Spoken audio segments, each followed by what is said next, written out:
नमस्कार साथियों, BDR learning channel में पुनः आपका बहुत बहुत स्वागत है।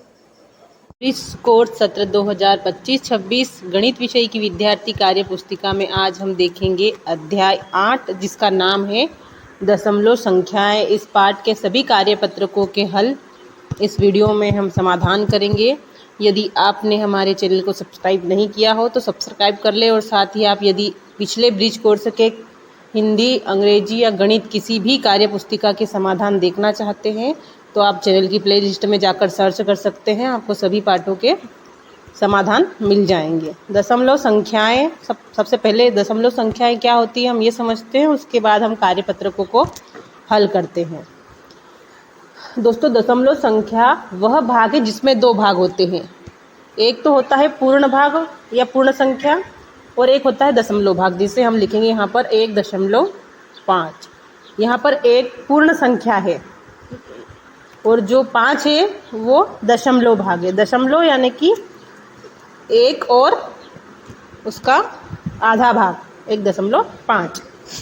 दशमलव गणित में एक तरीका है जो संख्याओं और उसके भागों को दर्शाता है।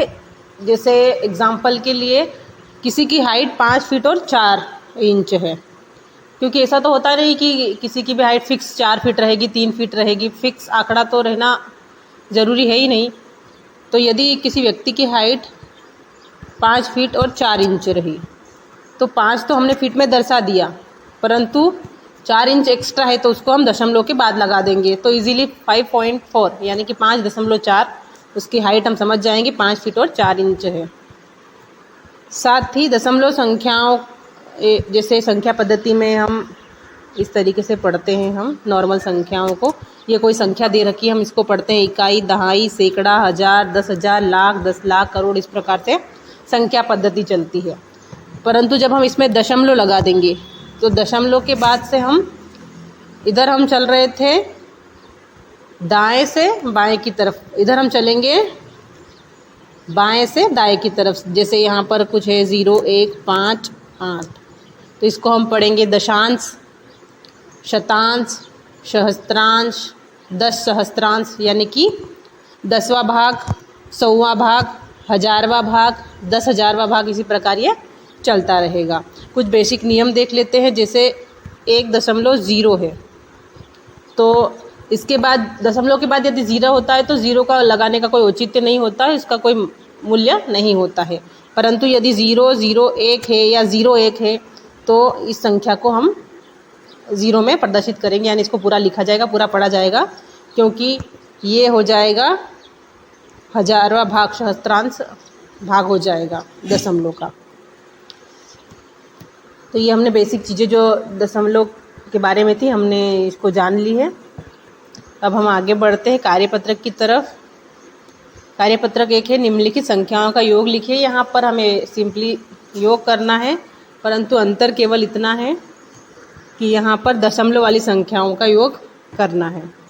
जैसे फर्स्ट दिया गया है 4.5 और 5.5, इन दोनों को जोड़ना है। तो हम जैसे ही नॉर्मल जोड़ करते हैं वैसे ही जोड़ करेंगे, बस केवल दशमलव का ध्यान रखा जाएगा। 5 और 5 होते हैं 10, 10 का 0, यहाँ पर हासिल आएगा 1, 5 और 4 9 और 1 10। यहाँ पर एक संख्या के बाद दशमलव है तो हम एक संख्या के बाद दशमलव लगा देंगे। इसी का अगला प्रश्न देखते हैं। सेम इसी प्रकार से हम जोड़ करेंगे जैसे सामान्य जोड़ करते हैं। 2 और 2 हो जाएंगे 4, 6 और 1 हो जाएगा 7, दशमलव का दशमलव, 6 और 3 हो जाएंगे 9, 4 3 7, 8 और 6 14 का 4, दशमलव का दशमलव, हासिल आया 1, 7 5 12 और 1 13, 13.47 इसका उत्तर आ जाएगा। चौथा हो जाएगा 7 5 12 का 2, हासिल आया 1, 6 4 10 और 1 11, हासिल आया 1, दशमलव का दशमलव, 9 और 1 10 और 5 15। पाँचवा हो जाएगा 6 5 11 का 1, हासिल आया 1, 4 और 1 5 5 5 10 का 0, दशमलव का दशमलव, हासिल का आएगा 1, 7 और 1 8 और 3 11, 11.01। दशमलव की बाद की संख्या अपूर्ण होती है अंशों में होती है, इसलिए उसको पूर्ण रूप से नहीं पढ़ा जाएगा। जैसे ये 3 इसको 3.55 नहीं पढ़ा जाकर 3.55 पढ़ा जाता है, क्योंकि संख्याओं के अंश के रूप में ये होती है। प्रश्न क्रमांक 2 में निम्नलिखित संख्याओं का योग लिखना। जिससे हमने योग किया था उसी के प्रकार इसका योग करना है। अब यहाँ पर हम देखते हैं। अब ध्यान रखिएगा, हमेशा दशमलव के बाद की संख्या यानी दशांश है तो दशांश का दशांश से, यहाँ पर शवांश है तो शवांश का शवांश से, सहस्त्रांश होता तो सहस्त्रांश का सहस्त्रांश से, और यहाँ पर इकाई का इकाई से, दहाई होती तो दहाई का दहाई से, सैकड़ा का सैकड़े से योग होता है। तो यहाँ पर शतांश में कुछ भी नहीं है तो हम मान लेंगे 0 है। तो 1 और 0 हो जाएगा 1। अगर कुछ भी नहीं लिखते तो आप डायरेक्ट 1 लिख सकते थे। 8 और 3 हो जाएगा 11, 11 का 1, हासिल का आएगा 1। यहाँ पर फिर दशमलव है तो हम दशमलव लगा देंगे। 4 और 1 5 और 5 10। सेम इसी तरह यहाँ पर भी 100वें हिस्से में कुछ नहीं है तो हम 0 लगा देंगे। 5 और 0 5 हो जाएंगे। 9 और 6 हो जाएंगे 15, 15 का आएगा 5, हासिल का आएगा 1, दशमलव के स्थान पर दशमलव। 6 और 3 9 और 1 10 हो जाएगा। तीसरे प्रश्न में 5 5 10 का 0, हासिल का आएगा 1, 8 और 1 9, 9 और 7 हो जाएंगे 16, 16 का 6, हासिल का आएगा 1, दशमलव के स्थान पर पुनः दशमलव लगाएंगे। 1 और 1 हो जाएगा 2 और 1 हासिल का जो था वो मिलकर हो जाएंगे 3। चौथे में हो जाएगा 3 और 2 5, 4 और 7 11 का 1, हासिल का आएगा 1, दशमलव के स्थान पर दशमलव 9 और 1 10 हो जाएगा। 10 और 5 हो जाएंगे 15, 15.15 इसका आंसर आ जाएगा। यहाँ पर शतांश में कुछ नहीं है तो हम 0 मान लेंगे, क्योंकि दोनों को समान बनाना पड़ेगा। 8 का 8, 7 और 5 12 का 2, हासिल का आएगा 1, दशमलव के स्थान पर हमने दशमलव लगा दिया। 7 और 1 8, 8 और 3 हो जाएंगे 11, 11.28 इसका आंसर आ जाएगा। प्रश्न क्रमांक 3 में निम्नलिखित संख्याओं का योग करना है। आप इसको इस प्रकार से लिख सकते हैं। ये यहाँ पर ऊर्ध्वाधर में लिखी हो, आप क्षैतिज रूप में लिख सकते हैं यदि आपको सुविधा हो तो। 12.546 और यहाँ पर है दशमलव के स्थान पर दशमलव 21 और यहाँ पर है 4 5 1। इस तरीके से आप संख्याओं को लिखेंगे कि दशमलव के नीचे ठीक दशमलव आना चाहिए। यहाँ पर कुछ नहीं है तो हम 0 मान लेंगे, और इसके आगे भी कुछ नहीं है तो हम 0 मान लेंगे। 6 का 6, 4 और 1 हो जाएगा 5, 5 और 2 हो जाएंगे 7, दशमलव के स्थान पर पुनः दशमलव लगा देंगे। 4 और 2 हो जाएगा 6, 5 और 1 हो जाएगा 6 और 1 का ये 1। तो इसका उत्तर आ जाएगा 166 यानी 166.756। अगर आप यहाँ पर क्षैतिज रूप में भी करना चाहते हैं तो आप क्षैतिज रूप में भी इसका उत्तर कर सकते हैं, या ऊर्ध्वाधर में आपको आसानी होती है तो आप वैसे लिखकर उसको जमा कर सकते हैं। दूसरा प्रश्न देखते हैं। यहाँ पर दशमलव के बाद 1 2 3 संख्या और यहाँ पर दशमलव के बाद 2 ही संख्या है तो लास्ट में हम 0 लगा देंगे। 3 संख्याएं हो जाएगी, और यहाँ पर दशमलव के आगे 2 संख्याएं हैं तो यहाँ पर भी हम 2 बना लेते हैं। 0 कहीं पर भी फिट हो जाता है। तो अब ये 5 और ये 0 5 हो जाएगा। 6 और 6 हो जाएंगे 12, 12 का 2, हासिल का आएगा 1, 3 और 1 4 और 1 4 और 2 हो जाएंगे 6। फिर 3 अंकों को छोड़कर दशमलव है, दशमलव के स्थान पर दशमलव, और ये 0 और 5 5 और 0 और 1 1, 15.625 इसका उत्तर हो गया है। आप इसको ऊर्ध्वाधर रूप में सिस्टमेटिक जैसे मैंने पिछले प्रश्न में जमाया था उस प्रकार जमा कर भी आप लिख सकते हैं। यहाँ पर दशमलव के बाद 4 संख्या, यहाँ पर 2 ही है तो हम इसको कर लेते हैं। यहाँ पर 2 संख्या है दशमलव के पहले और यहाँ पर 1 ही है तो हम 0 लगा देंगे। ये 0 आपकी सहूलत के लिए लगाया हुआ है, अगर आप नहीं भी लगाएंगे डायरेक्ट करना चाहें तो आप कर सकते हैं। देखिए यहाँ पर 0 और 4 हो जाएंगे 4, 0 और 3 हो जाएगा 3, 3 और 2 हो जाएंगे 5, 6 और 1 हो जाएगा 7, दशमलव के स्थान पर वापस दशमलव, 1 और 2 हो जाएंगे 3, 0 और 4 हो जाएंगे 4, 43.7534 इसका आंसर आएगा। चौथे में देखते हैं।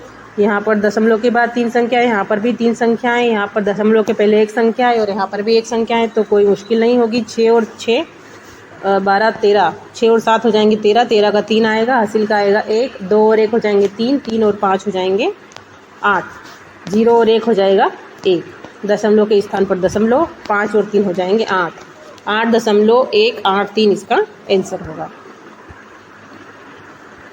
चौथे प्रश्न में डिटेल में एक प्रश्न दिया गया है, एक बेड का मूल्य 500.50 रुपये तथा एक गेंद का मूल्य 25.75 रुपये है, तो दोनों वस्तुओं का कुल मूल्य क्या होगा। यहाँ पे बेड का मूल्य कितना दिया गया है 500.50 और गेंद का मूल्य दिया गया है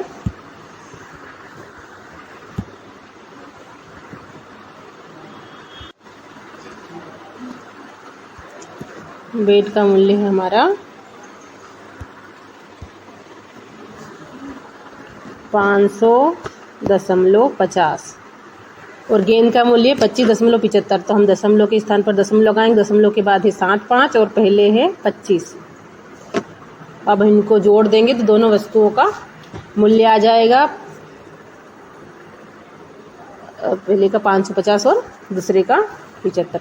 तो 0 और 5 5 हो जाएंगे, 7 और 5 हो जाएंगे 12, 12 का हम 2 लिखेंगे, हासिल लगाएंगे 1, दशमलव के स्थान पर दशमलव, 5 और 1 हो जाएगा 6, 0 और 2 2 हो जाएगा, 5 और यहाँ पे कुछ 0 मान लेंगे तो ये 5 का 5, 526.25 रुपये दोनों वस्तुओं का योग होगा और दोनों वस्तुओं का मूल्य होगा।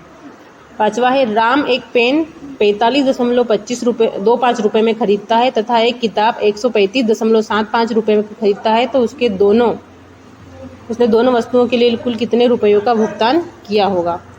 तो पेन खरीदता है 45.25 और किताब है 135.75, दशमलव के स्थान पर दशमलव 75 यहाँ पर लिख देंगे और यहाँ पर 135।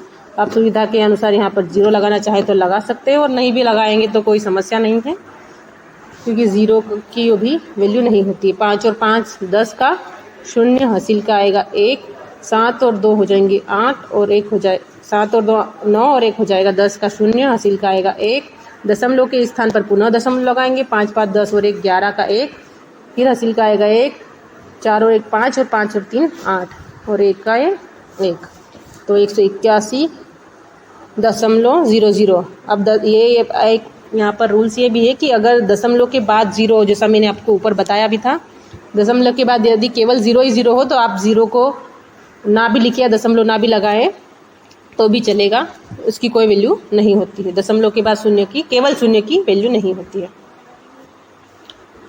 कार्यपत्रक 2 में निम्नलिखित संख्याओं को घटाना है, तो जैसा हमने ऊपर जोड़ किया था ठीक उसी तरह हमको घटाना है। ध्यान केवल इतना रखना है कि दशमलव जिस स्थान पर है, जितने अंकों को छोड़कर उतने ही अंकों पर संख्याएं में दशमलव आना चाहिए। जैसे पहला प्रश्न देखते हैं, 9.5 में से 5.5 को घटाना है, तो 5 में से हम 5 घटा देंगे, सामान्य जैसे घटाव हम करते हैं। 5 में से 5 गए तो 0, दशमलव यहाँ पर लगा दिया है क्योंकि दशमलव के स्थान पर दशमलव। 9 में से 5 जाएंगे तो हमारा बच जाएगा 4, उत्तर आ जाएगा 4.0, या दशमलव के बाद 0 हो तो उसको हम नहीं भी लगाएंगे तो कोई दिक्कत नहीं है। दूसरा देखते हैं, 2 में से 2 गया तो 0, 6 में से 1 गया तो 5, दशमलव के स्थान पर दशमलव, 3 में से 2 जाएंगे तो बचेगा 1.50 या 1.5 भी आप इसको लिख सकते हैं। तीसरे में देखते हैं, 4 में से 3 गया तो 1, 8 में से 6 जाएंगी तो 2, दशमलव के स्थान पर दशमलव, 9 में से 2 जाएंगे तो 7, 7.21 इसका उत्तर आएगा। चौथा है, 8 में से 7 जाएंगी तो 1, 7 में से 6 गया तो 1, दशमलव के स्थान पर दशमलव, 9 में से 5 जाएंगे तो उत्तर आ जाएगा 4, 4.11 इसका आंसर होगा। पाँचवें में 6 में से 5 गया तो 1, 4 में से 2 गए तो 2, दशमलव के स्थान पर दशमलव, 7 में से 3 जाएंगे तो 4, 4.21 इसका आंसर होगा। इसी प्रकार प्रश्न क्रमांक 2 देखना है, निम्नलिखित संख्याओं का अंतर ज्ञात कीजिए। पहला दिया हुआ है 9.81 में से आपको माइनस करना है 5.3। तो अब यहाँ पर आप देखेंगे कि यहाँ पर शतांश भाग में कुछ नहीं है तो हम 0 मान लेंगे। 1 में से 0 गया तो 1, 8 में से 3 जाएंगे तो 5 आ जाएगा, दशमलव के स्थान पर दशमलव लगा देंगे। 9 में से 5 जाएगा तो 4 हो जाएगा। इस प्रकार 4.51 इसका आंसर हो जाएगा। दूसरा प्रश्न है 9.65 में से घटाना है 6.9। यहाँ पर भी शतांश में कुछ नहीं है, हम 0 लगा देंगे। 5 में से 0 जाएगा, 0 जाएगा तो बचेंगे 5। 6 में से 9 नहीं जा सकते तो हम यहाँ से एक उधार लेंगे। अब हो जाएगा 16। 16 में से 9 जाएंगे तो उत्तर आएगा 7। दशमलव के स्थान पर दशमलव, इस 9 ने 6 को एक उधार दिया था तो ये 8 बन जाएगा। 8 में से 6 जाएंगे तो 2। केवल हमने इतना किया है कि दशमलव के स्थान पर दशमलव लगा दिया, बाकी जो हमने सामान्य घटाव किए थे उसी के अनुरूप इसको हल किया है। तीसरा प्रश्न में देखेंगे, पहली वाली संख्या में शतांश में कुछ नहीं है तो हम 0 लगा देंगे। अब इसको हल करते हैं। ये 10 में से 5 जाएगा, 0 में से 5 नहीं घटा सकते तो 8 एक उधार देगा तो ये हो जाएगा 10। 10 में से 5 जाएंगे तो 5। 8 ने 0 को एक उधार दे दिया था तो ये बन जाएगा 7। 7 में से 7 जाएंगे तो 0, दशमलव के स्थान पर दशमलव लगा देंगे। 1 में से 1 माइनस करेंगे तो 0 आ जाएगा। चौथा प्रश्न देखते हैं। 3 में से 2 नहीं घटा सकता, 3 में से 2 जाएगा तो 1 बचेगा। 4 में से 7 नहीं जा सकते तो इसको हम 14 बनाएंगे, 9 से एक उधार लेकर। तो 14 में से 7 जाएंगे तो 7, दशमलव के स्थान पर दशमलव लगा देते हैं। 9 ने एक 4 को उधार दिया था तो यहाँ पर 8 हो जाएगा। 8 में से 5 जाएंगे तो 3 उत्तर आ जाएगा। 3.71 इसका आंसर बनेगा। पांचवें में देखते हैं। यहाँ पर पहली संख्या में शतांश में कुछ नहीं है तो हम 0 लगा देंगे। अब 0 में से 4 नहीं जा सकता, इसको 10 बनाएंगे। 10 में से 4 जाएगा तो 6। इस 5 ने इस 0 को एक उधार दिया था तो ये 4 हो जाएगा। अब हम 4 में से 7 नहीं घटा सकते तो 7 से एक उधार लेंगे, ये 14 हो जाएगा। 14 में से 7 गएंगे तो 7 आएगा, दशमलव के स्थान पर दशमलव लेते हैं। 7 ने एक उधार दिया था 14 को तो ये बन जाएगा 6। 6 में से 3 जाएंगे तो 3। 3.76 इसका आंसर हो जाएगा। देखते हैं अगला प्रश्न। प्रश्न क्रमांक 3, निम्नलिखित संख्याओं का अंतर ज्ञात कीजिए। इसमें भी हमको घटाव ही करना है, माइनस करना है संख्याओं को। तो आप इसको ऐसे क्षैतिज रूप में हल करना चाहे तो क्षैतिज कर सकते हैं, या फिर आप इसको ऊर्ध्वाधर में जमा कर भी इसका आंसर कर सकते हैं। 612.546 में से घटाना है 54.21। दशमलव का आप ध्यान रखेंगे तो आपका कहीं से कहीं तक त्रुटि नहीं होगी, हल आपका सही आएगा। यहाँ पर कुछ नहीं है तो हम शून्य लिख लेते हैं। इसमें भी सैकड़े वाली संख्या में कुछ नहीं है तो हम शून्य लेंगे। 6 में से 0 जाएगा तो 6। 4 में से 1 गया तो 3। 5 में से 2 जाएंगे तो 3, दशमलव के स्थान पर दशमलव। 2 में से 4 नहीं जा सकते तो इसको हम बनाएंगे 12। 12 में से 4 जाएंगे तो 8। ये जो 1 था इसने उधार दिया था, ये 0 हो जाएगा। फिर इधर से एक उधार लेंगे, 6 के पास से 10 हो जाएगा। 10 में से 5 गए तो 5, और ये 6 ने उधार दिया था, हो जाएगा 5। 558.336 इसका उत्तर होगा।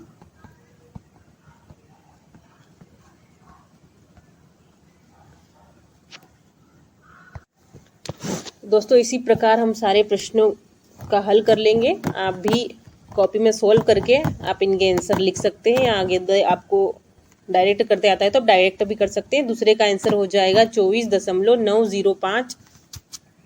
तीसरे का आंसर हो जाएगा 31.507, और चौथे का आंसर हो जाएगा 7.929।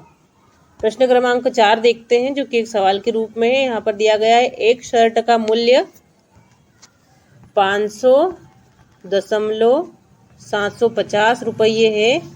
दुकानदार इसको 25.75 रुपये की छूट पर देता है, तो शर्ट कितने रुपये मूल्य में खरीदा जाएगा। देखिए एक शर्ट की कीमत दे रखी है और उसमें डिस्काउंट दे रखा है, तो जब हम उसकी मूल्य में से उसका डिस्काउंट यानी कि 25.75 हम माइनस कर देंगे।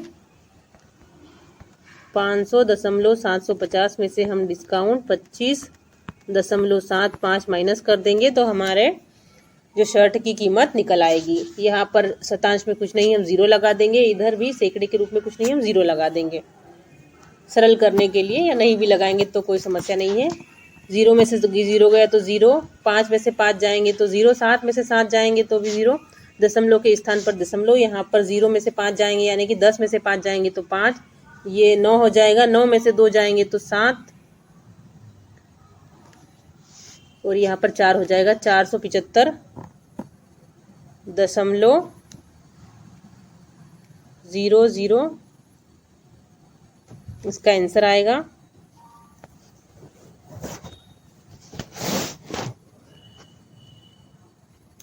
प्रश्न क्रमांक 5 देखते हैं। दुकानदार एक पेन 45.25 रुपए में खरीदता है और उसे 55.75 रुपए में बेच देता है, तो उसे कितने रुपए का लाभ प्राप्त हुआ है। तो इसमें से हम जो उसका विक्रय मूल्य है उसमें से क्रय मूल्य घटा देंगे तो लाभ निकल आएगा। विक्रय मूल्य यानी कितने रुपए में बेचता है वो, 55.75, और खरीदे था उसने 45.25। 5 में से 5 जाएंगे तो 0, 7 में से 2 गए तो 5, दशमलव के स्थान पर दशमलव, 5 में से 5 घटाएंगे तो 0 हो जाएगा, 5 में से 4 गए तो 1, यानी कि 10.50 रुपए का उसको लाभ प्राप्त हुआ है।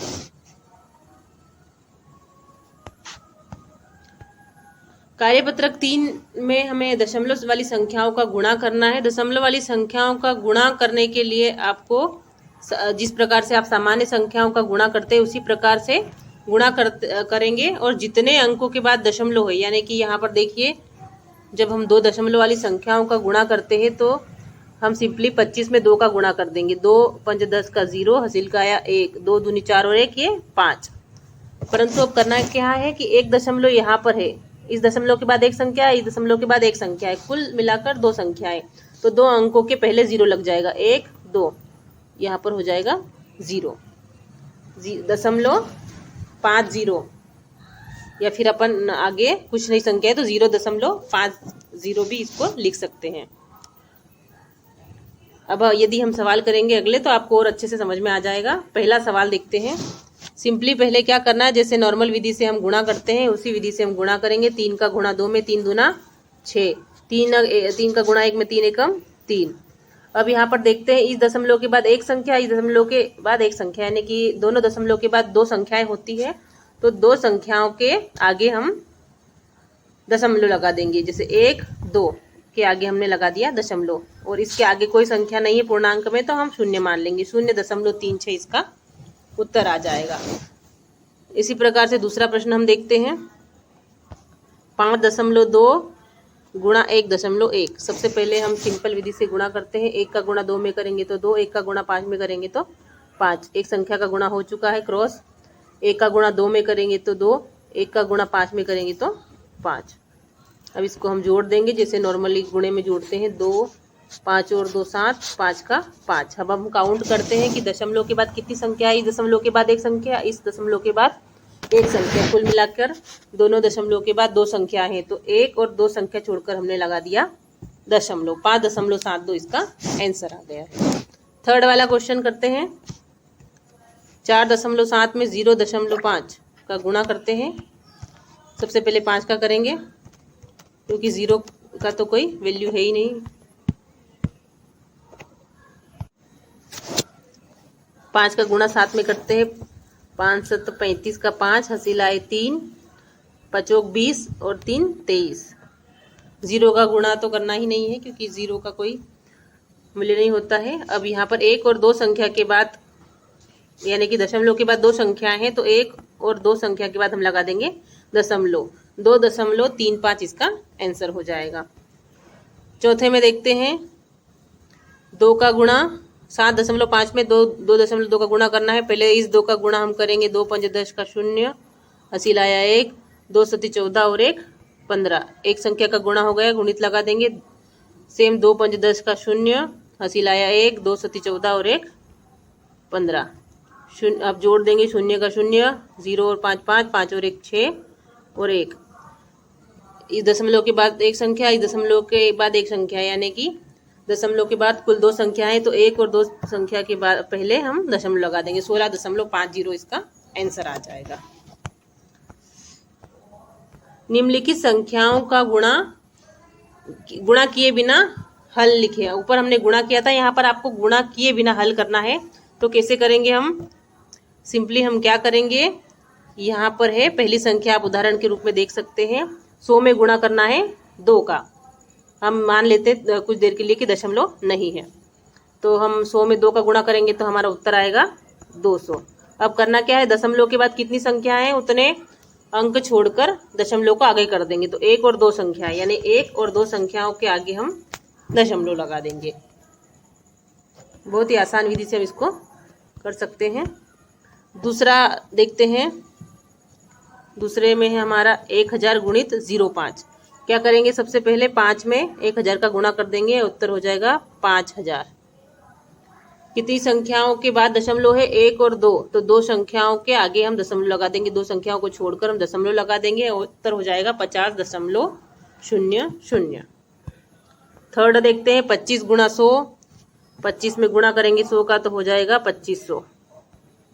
1 और 2 संख्याओं के बाद है, दशमलव के बाद 2 संख्याएं, तो 1 और 2 संख्याओं को छोड़कर हमें लगा दिया दशमलव। 25.00 या केवल 25 भी आप लगा सकते हैं। मैंने पहले ही बताया था कि दशमलव के बाद कितने भी शून्य हो उनका कोई महत्व नहीं रहता है, केवल शून्य का। पांचवा देखते हैं, 1.05 गुणा 1000। तो सबसे पहले हम 105 में 1000 का गुणा कर देंगे, तो उत्तर आएगा हमारा 105 और ये इसके 3 0 1 2 3। अब कितनी संख्याओं के बाद दशमलव है, मतलब दशमलव के बाद कितनी संख्या है, 1 और 2, तो 1 और 2 संख्या को हम छोड़कर यहाँ पर दशमलव लगा देंगे, उत्तर हो जाएगा 1050।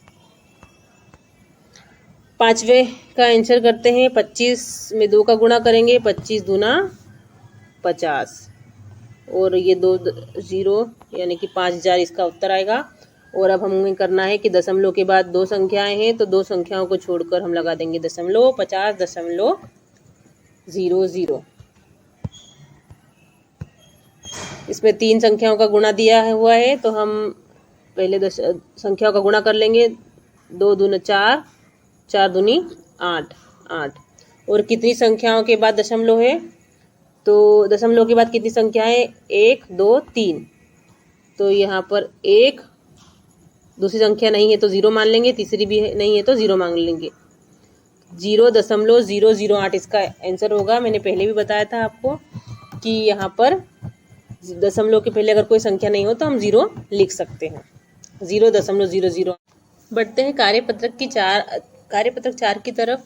दोस्तों, पहले कार्यपत्रक में हमने दशमलव संख्याओं का योग सीखा। दूसरे कार्यपत्रक में हमने सीखा कि दशमलव संख्याओं का घटाव किस प्रकार किया जाए। साथ ही तीसरे कार्यपत्रक में हमने दशमलव संख्याओं के गुणे को सीखा है। और अब हम कार्यपत्रक 4 में दशमलव संख्याओं के भाग को सीखने वाले हैं।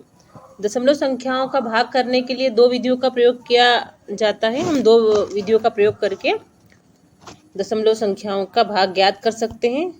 आपको उदाहरण में एक संख्या दी गई है जो है 12 में आपको भाग करना है 0.2 का। अब हम बारी बारी से दोनों विधियां देखते हैं। सबसे पहले हम ये विधि देखते हैं कि दोनों संख्याओं को समान बनाना है। जैसे 12 के बाद दशमलव नहीं लगा हुआ है तो हम दशमलव लगा के इधर जितनी संख्या है उतनी संख्याएं इधर भी कर सकते हैं। संख्या के रूप में हम 0 लगा देंगे क्योंकि यहाँ पर कोई संख्या है ही नहीं।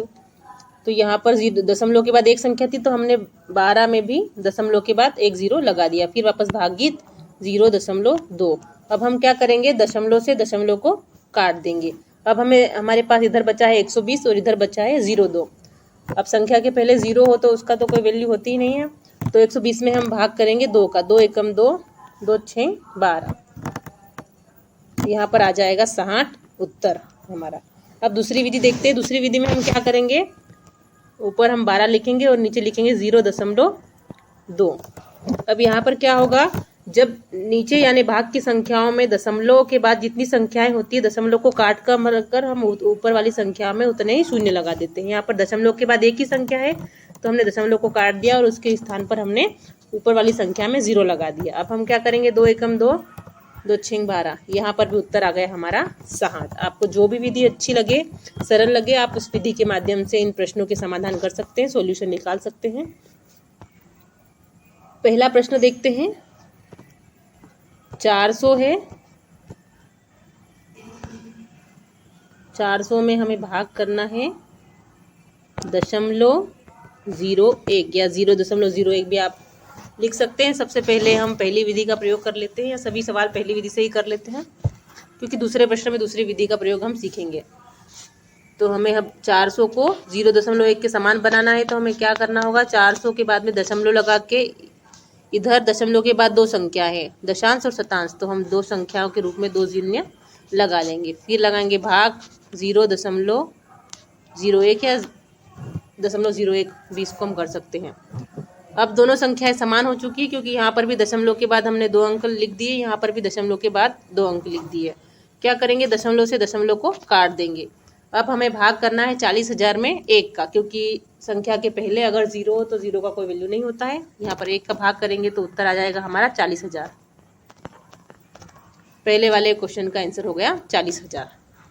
दूसरा प्रश्न है जिसमें 2000 में भाग करना है 0.02 का। दोनों संख्याओं को समान बना लेते हैं।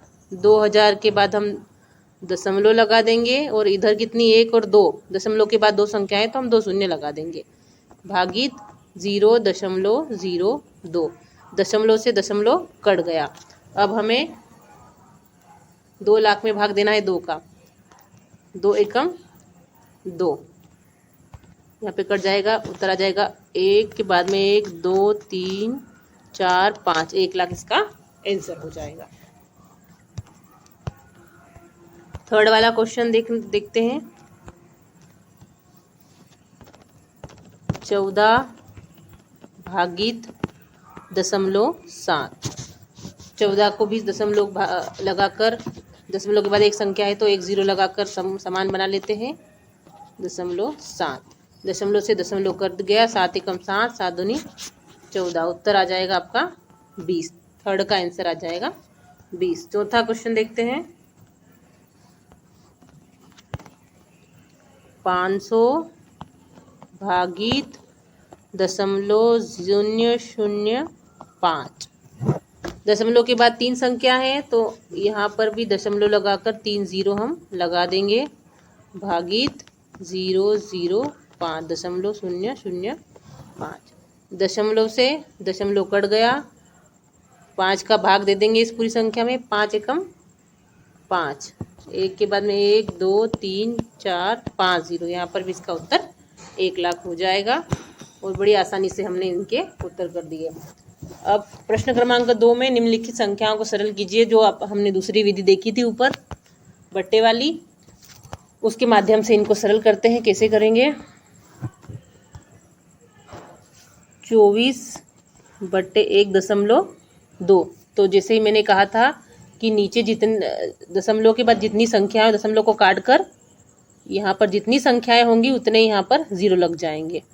तो नीचे एक ही संख्या है दशमलव के बाद, तो ये हो जाएगा 240/12, 12 बार 12 दूनी 24, उत्तर हो जाएगा आपका 20। पहले का आंसर आ जाएगा 20। दूसरा क्वेश्चन देखते हैं। 256/0.04, क्या करेंगे, नीचे वाली संख्या में से हम काटेंगे दशमलव को, और दशमलव के बाद जितनी संख्या है उतने यहाँ पर क्या लग जाएंगे, 0, 4। अब यहाँ पर इस पूरी संख्या में 4 का भाग देना है, पहले हम 4 से काट लेते हैं। 4 × 5 = 20, 1 गया 16, 4 चौक 16, और यहाँ पर 2 शून्य, उत्तर आ जाएगा आपका 5400। आप इसको भाग भी दे सकते हैं, भाग करने की विधि से आपको काटते आता हो तो आप डायरेक्ट इसको काट सकते हैं, पेंसिल भी कर सकते हैं। थर्ड क्वेश्चन में हम 81 भागित 0.09, क्या करेंगे, दशमलव को काटेंगे और संख्या दशमलव के बाद जितनी संख्याएं उतने ऊपर वाले में हम शून्य लगा देंगे। 9 से काटते हैं, 9 एकम 9, नमे नमे 81, उत्तर आ जाएगा आपका 900। चौथा देखते हैं, 121 बटे दशमलव 011, दशमलव को कैंसिल किया, दशमलव के बाद कितनी संख्या है, 3, 1 2 3 हमने शून्य लगा दी। 11 के पहाड़े से कटेगा, 11 एकम 11, एक बचा इधर जाएगा, 11 एकम 11 और 3 0 वैसे की वैसे, उत्तर आ जाएगा आपका 11,000।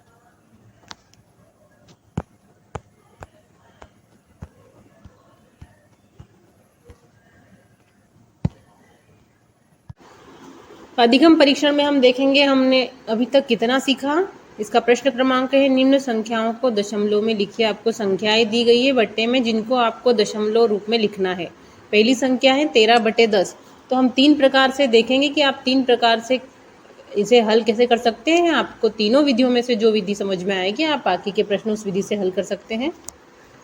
तो यहाँ पर सिंपली नीचे वाली संख्या में 0 लगाओ, तो कभी भी नीचे वाली संख्या में 0 लगाओ तो ऊपर वाली संख्या में उतने अंक आगे दशमलव आ जाएगा। जहाँ पर जैसे यहाँ पर है 1 0, नीचे वाली संख्या में 1 0 है तो दशमलव एक संख्या को छोड़कर हम दशमलव लगा देंगे तो 1.3 हो जाएगा। अब मान लीजिए यहाँ पर होगा 100, तो हम 2 अंकों को छोड़कर, क्योंकि 2 0 है तो 2 अंकों को छोड़कर हम दशमलव लगा देंगे तो ये 0.13 हो जाता।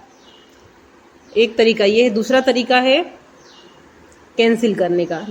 10 के पहाड़े से हम कैंसिल करेंगे, 10 एकम 10 और यहाँ पर भी 10 एकम 10, फिर बचेंगे 3।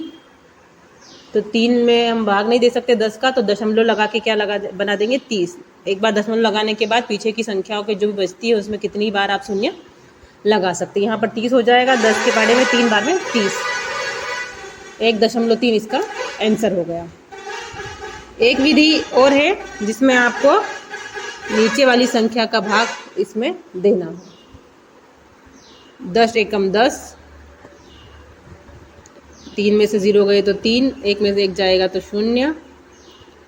अब 3 में हम भाग नहीं दे सकते तो हम क्या लगाएंगे, दशमलव लगा के शून्य लगा देंगे। 3 बार में 30, 10 के पहाड़े में 3 बार में 30 आता है, 1.3 इसका आंसर आ गया। तीनों विधियों से वही आंसर आएगा, बस आपको देखना है कि आप किस विधि से करना चाहते हो। चलिए अगला प्रश्न, 144 बट्टे 160। तो सबसे पहले हम काटेंगे, टकान 8 दूनी 16, या फिर 2 के पहाड़े से काट लेंगे, 2 8 16, 2 7 14, 2 दूना 4। फिर हम 8 के पहाड़े से देंगे, 8 एकम 8 और 8 नमकी 72। अब सिंपली 9/10 उत्तर आ गया है। और हमने कहा था कि जब भी नीचे संख्या में 1 और 1 के साथ 0 हो तो जितने 0 हों उतने कट के ऊपर उतने ही अंक छोड़ के हम दशमलव लगा देंगे। तो यहाँ पर 1 0 था तो 1 अंक छोड़कर हम दशमलव लगा दे, 0.9 या 0.9 इसका आंसर आ गया। अगला देखते हैं,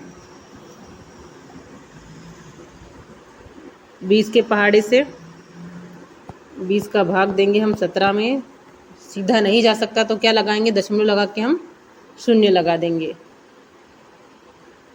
2 8 16, 160 का इसमें जाएगा, शून्य का शून्य ऊपर से उतरा 1 और ये 1 और 0 हो जाएगा।